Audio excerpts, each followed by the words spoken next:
Praise the Lord. Hallelujah. Good morning.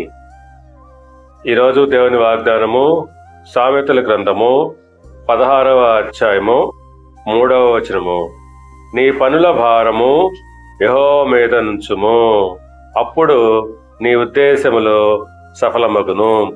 ఆమేన్. క్రీస్తునందు ప్రియులారా, మన పనుల భారము యెహోవా మీద ఉంచినట్లయితే అప్పుడు మన ఉద్దేశాలు సఫలమవుతాయి.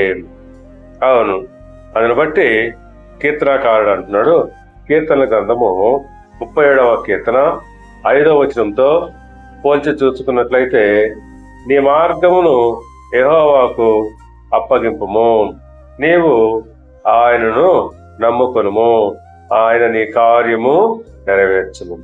అవును, మన మార్గములు యెహోవాకు అప్పగించుకోవాలి, మనము ఆయనను నమ్ముకోవాలి.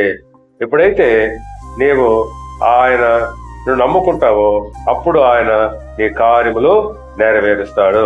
కనుక పిల్లరా, నీ యొక్క పనుల భారం అంతా కూడా యెహోవా మీద వచ్చినట్లయితే అప్పుడు తప్పకుండా ఆయన నీ ఉద్దేశాలను సఫలపరుస్తాడు.